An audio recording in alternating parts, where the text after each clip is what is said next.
अस्सलाम वालेकुम। क्या हाल है डियर स्टूडेंट। उम्मीद करता हूँ कि आप सब अल्लाह ताला के फ़ज़ल व करम से ठीक ठाक होंगे और मेरी दुआ है कि अल्लाह ताला आपको इस मोहलिक वबा से बचा के रखे। जिस तरह कि हमने प्रॉमिस किया था कि हम द हाउस ऑफ अकाउंटिंग की सुपरविज़न में and on the special instruction of sir Sajjad साहब एंड राव भाई जहां साहब के इंस्ट्रक्शन को फॉलो करते हुए हम आज का ये लेक्चर रिकॉर्ड कर रहे हैं। मेरी उन्होंने ज़िम्मेदारी लगाई है कि आपने बिज़नेस लॉ जो है वो एग्ज़ाम से पहले मुकम्मल करवाना है, क्योंकि पंजाब यूनिवर्सिटी ने नेट पे ये नोटिफिकेशन जारी कर दिया है कि वो ऑनलाइन एग्ज़ाम जो है वो कंडक्ट करेगी। अब ये नहीं मालूम कि वो MCQs टाइप होता है या वो थ्योरेटिकल होता है।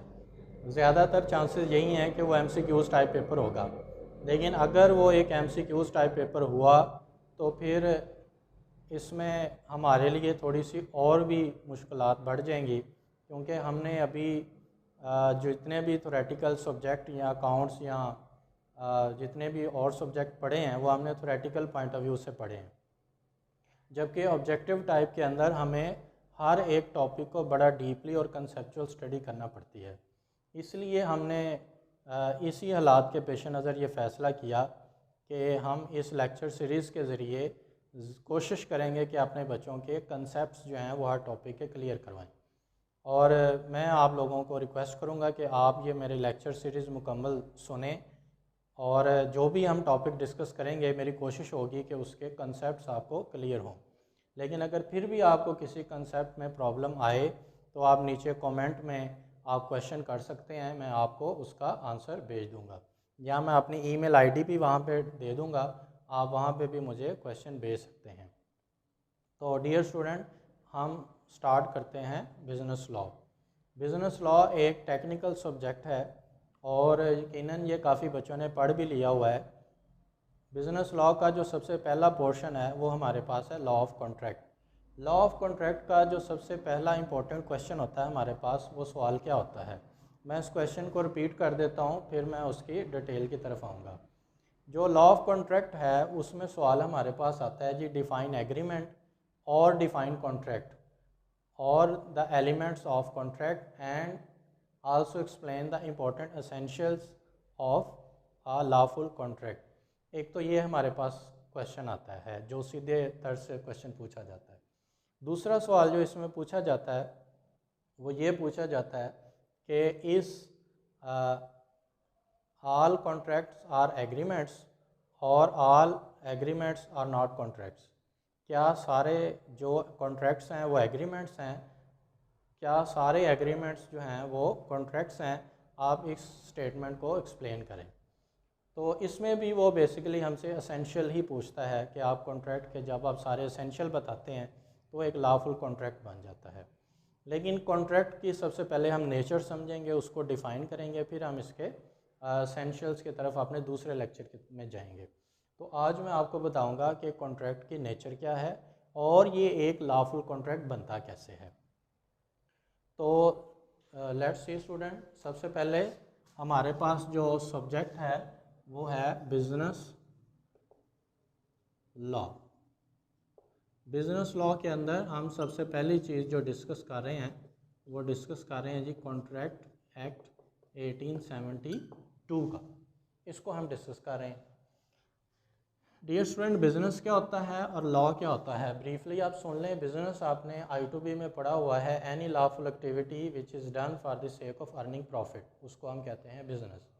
और लॉ क्या होता है स्टूडेंट, लॉ का लफ्ज़ हर एक ने सुना हुआ है, इसको आप सिंपली ये समझ लें कि ये रूल्स एंड रेगुलेशंस हैं जो कि गवर्नमेंट बनाती है किसी भी सेटअप को रन करने के लिए। मिसाल के तौर पे अगर आप ट्रैफिक को देख लें तो ट्रैफिक के भी एक रूल्स एंड रेगुलेशंस हैं। गवर्नमेंट ये क्यों बनाती है रूल्स एंड रेगुलेशन? अगर आप ट्रैफिक की बात करेंगे तो उसमें डेफिनेटली वो एक्सीडेंट से बचने के लिए गवर्नमेंट को रूल्स एंड रेगुलेशन जो हैं वो फार्मूलेट करने पड़ते हैं। इसी तरह बिज़नेस के अंदर with the passage of time बहुत ज़्यादा फ्रॉड्स, बहुत ज़्यादा चीटिंग और बहुत ज़्यादा फ्रॉडुलेंट एलिमेंट्स, मिसप्रेजेंटेशन शामिल होना शुरू हो गए। और इससे बचने के लिए गवर्नमेंट ने बिज़नेस से रिलेटेड रूल्स एंड रेगुलेशंस बनाना शुरू कर दिए। अगर आप स्टूडेंट्स देखें तो बिज़नेस के बेशुमार पोर्शंस होते हैं। बिज़नेस में कॉमर्स है, ट्रेडिंग है, मैन्युफैक्चरिंग है, फैक्ट्रीज़ हैं, बहुत सारे इसके पार्ट्स हैं। लेकिन बिज़नेस की आप कोई किसी भी शक्ल को आप देख लें, उसके अंदर एक चीज़ आपको जो कॉमन नज़र आएगी वो नज़र आएगी आपको कॉन्ट्रैक्ट। बिज़नेस के अंदर कोई भी बात जब शुरू होती है तो वो गिव एंड टेक से स्टार्ट होती है, और यही गिव एंड टेक बुनियाद बना एक कॉन्ट्रैक्ट का। अब हम देखेंगे कि कॉन्ट्रैक्ट बनता कैसे है। कॉन्ट्रैक्ट की जो स्टोरी है वो स्टार्ट होती है हमारे पास एक प्रॉमिस से। प्रॉमिस क्या है? ए और बी जब भी कोई भी आपस में ऑफ़र एंड एक्सेप्टेंस करेंगे उसको हम प्रॉमिस कहेंगे। ए ने ऑफ़र की बी को कि जी आपने मेरी तरफ चाय पीने आना है, बी ने एक्सेप्ट कर ली, तो then it become a promise, तो ये एक प्रॉमिस बन जाएगा। तो प्रॉमिस बहुत से तरह के हैं। आप अपनी रूटीन लाइफ में आपने बहुत सारे प्रॉमिसेस किए होंगे, और ये ज़रूरी नहीं है कि अब आपने उन प्रॉमिसेस को हर बार पूरा भी किया होगा। डेफिनेटली ये प्रॉमिसेस अक्सर ब्रेक भी हो जाते हैं और अक्सर फुलफ़िल भी हो जाते हैं। इस तरह बिज़नेस के अंदर भी देखा जाए तो बहुत ज़्यादा प्रॉमिसेस भी होते हैं। हम कह देते हैं कि जी हम ये आपसे गुड्स परचेज़ करेंगे, हम ये आपको अपनी गाड़ी बेचेंगे, हम आपको अपना सामान बेचेंगे। इस तरह के आप बहुत ज़्यादा प्रॉमिसेस करते हैं।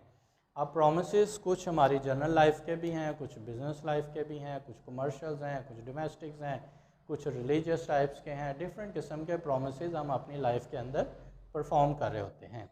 मिसाल के तौर पे प्रॉमिस को आप सिर्फ दो लफ्ज़ों से समझें कि कोई भी एक ऐसी ऑफ़र जिसको एक्सेप्ट कर लिया जाए तो वो प्रॉमिस बन जाती है। मिसाल के तौर पे अगर मैं आपसे ये कहूँ कि जी आप मेरे घर चाय पीने आएंगे, तो आप एक्सेप्ट कर लेते हैं कि जी बिल्कुल मैं आऊँगा, मैंने ऑफ़र की, आपने एक्सेप्ट कर ली, then it will become a promise, तो ये एक प्रॉमिस बन जाएगा।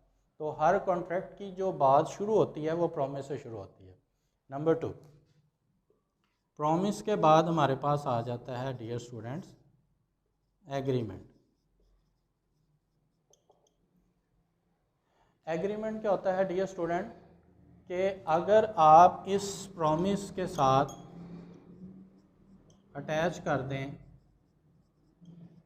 रिटर्न, इसको कहते हैं something in return, something in return. अगर आप बिज़नेस लॉ की लैंग्वेज में अगर आप इसको देखेंगे कि समथिंग इन रिटर्न क्या है, तो इसको हम कहते हैं consideration. Consideration, consideration mean which is given and taken. जो आप गिव एंड टेक करते हैं उसको हम कंसिडरेशन कहते हैं या समथिंग इन रिटर्न कहते हैं। अब जो एग्रीमेंट है ये इन दो चीज़ों का मजमुआ है, यानी कि प्रॉमिस भी हो, ऑफ़र आपने की हो और उस दूसरी पार्टी ने एक्सेप्ट भी की हो। नंबर 2, उसके अंदर कंसिडरेशन शामिल हो जाए, यानी कि कुछ लेन देन भी हो।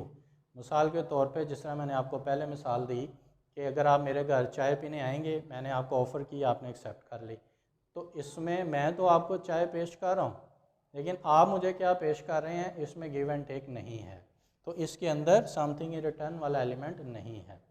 तो समथिंग इन रिटर्न जिसके अंदर आएगा, कोई कंसिडरेशन आएगी, उसको हम कहेंगे एग्रीमेंट। मिसाल के तौर पे मैं कहूँ जी मेरे पास गाड़ी है, मैंने आपको बेचनी है, तो आप कहते हैं जी मैंने ख़रीदनी है ₹1,00,000 की, तो मैं आपको गाड़ी दूंगा, आप मुझे ₹1,00,000 दे देंगे, तो ये क्या बन जाएगी? Something in return. जिसके अंदर कंसिडरेशन आएगी वो क्या कहलाएगा? एग्रीमेंट। तो डियर स्टूडेंट दोबारा से देखें, प्रॉमिस के अंदर कंसिडरेशन नहीं होता, जस्ट एक ऑफ़र एंड एक्सेप्टेंस है। लेकिन एग्रीमेंट के अंदर प्रॉमिस प्लस कंसिडरेशन, ये दोनों चीज़ें मिलेंगी, तो ये एक एग्रीमेंट बन जाएगा। अब डियर स्टूडेंट आते हैं हम कॉन्ट्रैक्ट के ऊपर कि कॉन्ट्रैक्ट क्या होता है। अब कॉन्ट्रैक्ट के अंदर एग्रीमेंट है प्लस इन्फोर्सिबिलिटी है, ये दो चीज़ें मिलें तो एक कॉन्ट्रैक्ट बन जाता है। अब हम समझेंगे कि इन्फोर्सिबिलिटी क्या है। इन्फोर्सिबिलिटी को आप ये समझ लें कि इसका मतलब होता है legal relationship, intent to create legal relationship. जिसके अंदर आप दोनों पार्टीज़ में एक लीगल रिलेशनशिप फार्मूलेट कर लेते हैं, यानी कि एक ऐसा रिलेशनशिप बना जाते हैं कि जो लॉफुल होता है in the I of law, यानी कि जिसको आप थ्रू कॉम्पिटेंट कोर्ट इन्फोर्स कर सकते हैं, अपना लॉस कवर कर सकते हैं, अपना एग्रीमेंट आप फुलफ़िल करवा सकते हैं। इस तरह की जो रिलेशनशिप होंगी वो हमारे पास लीगल रिलेशनशिप होंगी। मिसाल के तौर पे मैंने आपको गाड़ी बेची पैसों के एवज़, अगर आप गाड़ी ले लेंगे मुझे पैसे नहीं देंगे तो definitely I will go to the court, और कोर्ट जो है वो मुझे मेरे पैसे मुझे रिटर्न करवाएगी या मुझे दिलवाएगी आपसे। तो मेरा नुकसान जो है वो थ्रू कोर्ट इन्फोर्स किया जाएगा, मनवाया जाएगा, मेरा कॉन्ट्रैक्ट इन्फोर्स करवाया जाएगा, मुझे रेमेडी मिलेगी थ्रू कोर्ट। तो हर एक ऐसी ट्रांजैक्शन, हर एक ऐसा एग्रीमेंट जिसके अंदर कोर्ट इन्वॉल्व हो जाए, इन्फोर्सबिलिटी इन्वॉल्व हो जाए, उसको हम क्या कहते हैं, कॉन्ट्रैक्ट। बहुत सारे एग्रीमेंट्स या कॉन्ट्रैक्ट्स ऐसे भी हो सकते हैं जिसके अंदर इन्फोर्सबिलिटी नहीं होती। मिसाल के तौर पे आप किसी को कहते हैं कि जी ये लें 2 लाख रुपए, आपने मुझे ये शराब बेचनी है या चर्स बेचनी है। अब आपने कॉन्ट्रैक्ट किया है, लिखा भी है, एग्रीमेंट सारा कुछ है, लेकिन अगर आपसे वो 2 लाख रुपया ले गया और उसने आपको वो लिकर वो शराब नहीं दी, तो क्या आप कोर्ट में जा सकते हैं? डेफिनेटली इसका आंसर है नो, क्योंकि ये कॉन्ट्रैक्ट तो आपके सेंस में है कि जी हम एक गिव एंड टेक कर रहे हैं, इसमें कंसिडरेशन भी है, इसमें पैसों का भी मामला इन्वॉल्व है, इसमें ऑफ़र एंड एक्सेप्टेंस भी है, इसमें एग्रीमेंट भी है, लेकिन इसके अंदर क्या चीज़ नहीं है, इसके अंदर इन्फोर्सबिलिटी नहीं है। तो जिसके अंदर इन्फोर्सबिलिटी नहीं है वो एक कॉन्ट्रैक्ट भी नहीं है, ये बात आप जहन में रखें। तो अगर कोई आपसे ये पूछे कि जी एलिमेंट्स ऑफ कॉन्ट्रैक्ट्स क्या होते हैं, तो कॉन्ट्रैक्ट्स के जो एलिमेंट्स हैं वो 2 हैं, एक एग्रीमेंट और एक उसकी इन्फोर्सबिलिटी। अगर कोई आपसे पूछे एग्रीमेंट के क्या एलिमेंट्स हैं, तो एग्रीमेंट्स के भी 2 एलिमेंट हैं, एक प्रॉमिस और एक उसमें कंसिडरेशन। अगर कोई आपसे पूछे प्रॉमिस के क्या एलिमेंट्स हैं, तो उसमें आप लिखेंगे एक ऑफ़र है और एक एक्सेप्टेंस है। जब आपने कॉन्ट्रैक्ट की डेफिनेशन करनी होती है तो सबसे पहले आप एग्रीमेंट को आप डिफ़ाइन करते हैं। एग्रीमेंट को डिफ़ाइन करने के बाद फिर आप डिफ़ाइन करते हैं कॉन्ट्रैक्ट को। कॉन्ट्रैक्ट को डिफ़ाइन करने के बाद फिर आप लिखते हैं elements of contract. Elements of contract को डिफ़ाइन करने के बाद फिर आप उसके देते हैं इलिस्ट्रेशन कि will you purchase my car for a consideration of ₹2 lakh. The other party replied yes I will purchase, then this is called a lawful contract, क्योंकि इसमें कोई भी इलीगलिटी शामिल नहीं है। तो डियर स्टूडेंट, यहाँ तक आपको समझ आ गई होगी। अब हम देखते हैं कि हमारे रूटीन लाइफ के अंदर सोशल कॉन्ट्रैक्ट भी होते हैं, रिलीजियस कॉन्ट्रैक्ट्स भी होते हैं, डोमेस्टिक कॉन्ट्रैक्ट्स भी होते हैं। उसको कैटेगराइज मैं कर दूं, जो हमारे पास सोशल कॉन्ट्रैक्ट्स होते हैं उसके अंदर वो इन्विटेशंस आप समझ लें, उसका इस सब्जेक्ट से लिंक नहीं है, just for the sake of your knowledge. आपने किसी को शादी पे बुलाया, इन्विटेशन कार्ड भेजा और उसने कार्ड रिसीव कर लिया, this is called social agreement. एक होता है डोमेस्टिक, जिस तरह आपके घर से आपकी वाइफ ने आपको कॉल की कि जी आप ये मेरे लिए नेकलेस आप ले आएँ, और आप आते हुए आप नहीं लाए, लेकिन आपने प्रॉमिस किया था, तो ये एक डोमेस्टिक कॉन्ट्रैक्ट। अगर आप किसी को कहते हैं जी मैं आपको 5,000 रुपये दूँगा, आपने 1 महीना ये सारे रोज़े रखने हैं, ठीक है जी, तो ये एक रिलीजियस टाइप ऑफ एग्रीमेंट है। लेकिन अगर एक ऐसा कॉन्ट्रैक्ट है जिसके अंदर इन्फोर्सबिलिटी का एलिमेंट आ जाता है कि अगर उसको ब्रेक करके आप कोर्ट में जा सकते हैं, तो then it will become a contract. इससे पहले जो मैंने आपको तीनों टाइप्स बताई, सोशल की, डोमेस्टिक की, रिलीजियस, उसके अंदर इन्फोर्सबिलिटी नहीं है। अब आपने किसी को शादी पे बुलाया और वो नहीं आया, तो क्या आप कोर्ट में चले जाएंगे उसके ख़िलाफ़? क्या वाइफ अपने खामन के ख़िलाफ़ वो अदालत में चले जाएगी जिसने मुझे नेकलेस नहीं लेके दिया? तो ये सारे एग्रीमेंट्स तो हैं but they are not contracts. इस तरह स्टेटमेंट पूछी जाती है, क्या सारे एग्रीमेंट कॉन्ट्रैक्ट हैं या क्या सारे कॉन्ट्रैक्ट एग्रीमेंट हैं? तो इसका जवाब यही है कि सारे एग्रीमेंट कॉन्ट्रैक्ट नहीं होते। हाँ, सारे कॉन्ट्रैक्ट एग्रीमेंट कैसे होते हैं? तो उसका जवाब है कि कॉन्ट्रैक्ट के अंदर देखें, एग्रीमेंट उसका पहला एलिमेंट है, यानी कि वो एग्रीमेंट होगा तो ही उसके अंदर आप फर्दर कंडीशंस को फुलफ़िल करके उसको एक लॉफुल कॉन्ट्रैक्ट बना सकते हैं। तो this was the nature of the contract. अब डियर स्टूडेंट, कॉन्ट्रैक्ट की आप अलिस्ट्रेशन लिखें। अलिस्ट्रेशन के अंदर आप जब लिखते हैं तो मैंने अक्सर पेपर जब चेक किए हैं तो उसके अंदर बच्चे नॉर्मली एक तरह की मिसाल बार बार रिपीट कर रहे होते हैं। मिसाल के तौर पे A contracts B that he will purchase my car, B agrees to purchase his car for a consideration, A contract B, A contract B, X contract. तो आप बार बार एक ही तरह की एग्जाम्पल को आप यूज़ ना करें, आप डिफरेंट एंगल से आप जो है वो लिस्टेशन को लिख सकते हैं। आप A contracts B, A agrees to B, will you purchase my car, कभी एक्स का इस्तेमाल करें, कभी आप नाम इस्तेमाल करें, कभी आप प्रोनाउन से इस्तेमाल स्टार्ट कर लें एग्ज़ाम्पल को। तो एग्ज़ाम्पल का जो फॉर्मेट है वो चेंज होता रहना चाहिए। तो इस तरीके से आप एक लॉफुल कॉन्ट्रैक्ट का वजूद रखेंगे। तो डियर स्टूडेंट, आज का जो हमारा टॉपिक है वो यहाँ तक ही है।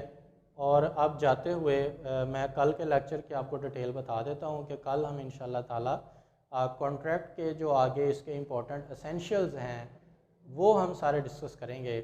This is a very important question और हर एक टॉपिक को हम बड़ी डिटेल से उसके इलस्ट्रेशंस के साथ डिस्कस करेंगे ताकि आप कंसेप्चुअल क्लियर हो जाएं। और वो इस एक ही सूरत में पॉसिबल है कि अगर ये आप हमारा चैनल सब्सक्राइब कर लेते हैं और आप इसको कनेक्टिविटी के साथ अगर आप मेरे सारे लेक्चर तरतीब से सुनेंगे तो I hope that you will understand this lecture conceptually.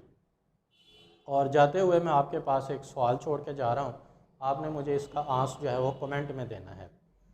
अगर एक मेल एंड फीमेल आपस में ये एग्री कर लेते हैं और मेल या फीमेल दोनों आपस में ये एग्री कर लेते हैं that we will marry to each other, कि हम एक दूसरे से शादी करेंगे, और अगर कल को दोनों में से कोई एक भी उसको ब्रेक कर लेता है, वो उसको फुलफ़िल नहीं करता, तो क्या किसी के पास ऐसा राइट है कि वो कोर्ट में जाके उसको इन्फोर्स करवा ले?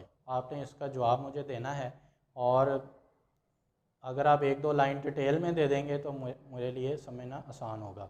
और कल मैं इंशाल्लाह ताला इसका आपको आंसर भी दूंगा। तो डियर स्टूडेंट, मेरा दूसरा सवाल भी मैं आपके तरफ छोड़ के जा रहा हूँ कि अब आपने मुझे बताना है कि वाइडर स्कोप किसका है, एग्रीमेंट का वाइडर स्कोप है या कॉन्ट्रैक्ट का वाइडर स्कोप है, स्कोप किसका ज़्यादा है। तो ये भी मैं आपके पास एक सवाल छोड़ के जा रहा हूँ, अब आपने मुझे बताना है कि स्कोप किसका ज़्यादा है। इंशाल्लाह ताला tomorrow we will discuss the all essentials of a valid contract. बहुत शुक्रिया।